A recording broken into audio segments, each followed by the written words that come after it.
Man only suffers because he takes seriously what the gods created for fun. And I think that's exactly what it is. And we all get stuck into it. And we don't even realize that the more things that we're judging, all we will do by judging it more is attracting it more. We attract everything we judge until we no longer judge what we attracted. What we are experiencing in this world is so much stranger than any fiction story than you could ever imagine. The divinity that we are and what we truly are is so much broader, so much more significant, and we have limited ourselves to be in this experience so that we can experience all of these things. We can live and feel the experiences that people would feel, and then learn eventually to recognize and remember who we are as we come towards the end of our periods, whether it's our repetition cycle, always a repeating cycle, until the moment you realize that you're living this repetition. And then you start doing things differently. And as you start doing things differently, you now enter into, okay, I can play in this game. It's like lucid dreaming. When you realize that you've been in the dream that is this world, you can now play in it, and what Buddhists refer to this as lila. Lila is the experience of being able to play in the illusion and live out the aspects of your hero's journey that are associated with that new stage of dimensional perception. And that is a big shift, because then you start realizing that you were the creator all along, and maybe even decisions like, I used to think, oh, I'm successful because I work hard. Maybe I was just successful because that's the path I chose. And let's not be arrogant to believe that we could understand why everyone would choose the particular path they chose. One man's trash, one woman's trash is another's treasure. And if we're playing in a game, I would tell you at the beginning of the game or at the end of the game, I'd be like, oh yeah, this next time, I want to have an epic death. If you knew that death wasn't real, would you change the things you do in this life? And that's really what Lila is. We become the proverbial hammer that's searching for the nail. If you think that you want to help people that are victimized all the time, then maybe all you'll end up experiencing is more and more victimhood. That's the point of it. We have to understand, and having that realization, and it turns everything upside down, because then you start thinking, how many things did I judge? And I kept experiencing it. You'll stop experiencing those same samsara cycles once you stop judging it. Learn to love and accept it. Learn to fall in love with your destiny, with your path. Realize that all of it's connected. Every person you meet, every experience you have is divine, if we can notice how it is divine. And instead of asking, why did the universe do this to me? And what it did for me is it shifted my thinking to, why did I choose this for myself? What was the principle I was hoping to learn? And I can fall in love with that. And that's called amor fati, the love of destiny. I used to believe in coincidences. I used to believe in might makes right. I used to believe that my willpower could create whatever it is I wanted. And I used to think there was a juxtaposition between willpower and destiny. But maybe what we call destiny is really just the free will of our higher selves.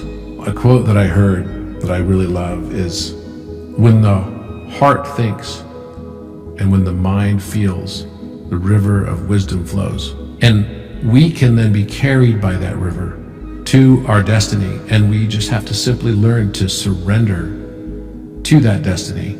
It'll take us exactly the places that we always were intended to go. So I started thinking, wait, all the things I used to use my manifestation skills and powers and everything to be able to make happen didn't really matter, because those were just all the things I chose. So I didn't have to exert all that energy because it was all destined anyway. We don't realize this, but our hearts actually have brain type tissue in them. It's right around the sinoatrial node. I used to work in cardiology. And it's funny, now I look back on my career, I spent a lot of time in medical aesthetics, which is really all about the mask in a way. At one point in my career, I was the leader of the medical aesthetics industry, the whole industry. It seems so foreign to me now, right? Which is kind of funny. And it was funny also as well because one of the companies that I co-founded is a company called Evolus, which I didn't ever like the name because it sounded like when people mispronounced it, they would say Evolus.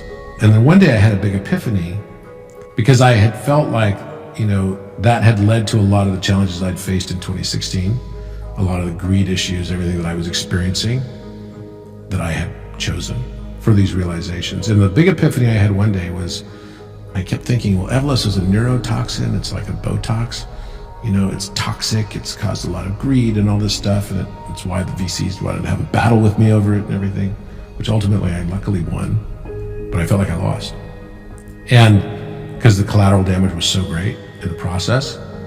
But the big realization I had one day was that it's not evil us, it's love us backwards. And when I had that realization, it's like, wait, I kept thinking it was all so superficial, it's all about beauty and all this stuff, and I had become the hammer that was seeking the nail. And I think that was one of the major reasons I came here to live, is to learn how to transcend these judgments so that I could experience unconditionality of love. So if you're here to learn unconditional love, you will experience betrayal, and you will judge because you want that unconditional love so badly. You judge everything that is anathema to that thing, and then you'll just keep experiencing it over and over and over again until you finally realize, oh, it's me that has to learn the unconditional love. As I started transcending through these things and figuring out that, wait, it's not that I gotta blame anyone else, it's me that's gotta figure this out. It's all internal to me. That's when I started having big epiphanies in life. And then the things that I had previously thought were coincidence, I started realizing none of it's coincidence. All of it's connected. Literally everything is connected. Every synchronicity. I started with, I'd wake up in the middle of the night and it would always be like 1:11. Or, I'd keep seeing the number 137 everywhere. And then the next was 432. And I thought, that's weird because a circle with circumference 432 has a diameter of 137.5. This is really strange. Right? Why is all this stuff coming up? And these are the signatures of your higher self, or your subconscious side, peeking through to speak to you. There's a wall, right? A veil, where we think we're separate from the world around us. It's the veil between X and 1 over X. And that veil is self-imposed. And it can also be self-overcome. And on the other side of that veil, and the merger of those two things, is when you find your true genius. Walter Russell said, genius is self-bestowed, and mediocrity is self-inflicted. It's through our own judgments that we can either open and expand our perception to be able to experience our own inner genius, or continue to limit ourselves by making it separate from us. This is only embodied through the heart-brain consciousness. I've always been a logos-oriented person, a left-brained oriented person. I was always good at math. I chose business because I didn't want to be pigeonholed into one type of career. I was interested in law, I was interested in medicine, I was interested in business, I was interested in all those things. I just didn't want to be stuck in only one thing. And what was interesting for me is to realize that as I expanded my perception across many different fields, and polymathy just means many learnings. I was a musician who gave up music because I wasn't going to be making money at music, but I never really gave it up. I just didn't tell people I was a musician anymore. I always had artistic aspirations and qualities, but I just didn't really show the world my art anymore because it wasn't part of the persona that I'd created for who I was going to be as a serious businessman. I'm an investor. I'm a serious business guy who leads industries and is a CEO. That's not stuff that CEOs do. But as I started to embrace those softer aspects, which I would say were more on the feminine for myself, the feminine energies, then you get access like a portal to higher wisdom. And it's the wisdom that comes as a result of being able to expand your perception. You're no longer playing this game of polarity of like saying, okay, I'm going to be the Democrat who fights the Republican and the Republican who fights the Democrat. I just couldn't do that anymore.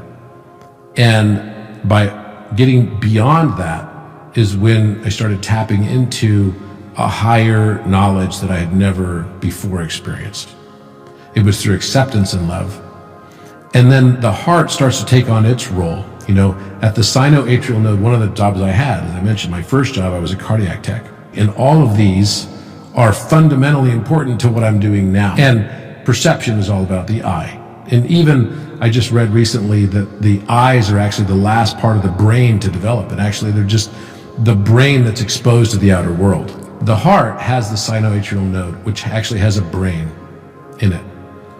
And you can think with your heart. It's not as familiar, it's not as easy to do, but you can definitely do it. And the heart brain means that you can not only access the heart aspect, right, which is really at the top of your heart, and there's a specific geometry for it, and you can think of it even as its own separate chakra as well. But beyond that, you also can cross the corpus callosum, which is a connective tissue that separates the left and right brains. And when people suffer from epilepsy, one of the things that they have to do is they will often have a procedure done which will separate their brain so that they can't get this electrical, sort of explosion going across both the hemispheres of the brain, and that stops their seizures. We have the same thing with people that suffer from atrial fibrillation or ventricular fibrillation, or if they have something that is an errant pathway. Wolff-Parkinson's-White syndrome is also what it's called, and you have to have a cardiac ablation. This would be the similar type of procedure analogous to separation of the corpus callosum. But our highest divinity and our highest wisdom and understanding comes when we can think with both sides, both the rational and the irrational, both the masculine and the feminine, both the line and the curve. Being able to transcend that and then have the heart really lead that decision process, and that also enables you to be able to surrender to the universe's divine plan and wisdom for you. You're now operating connected to the universe. You're not separate from it and fighting against it, because you realize the universe isn't happening to me, it's happening for me.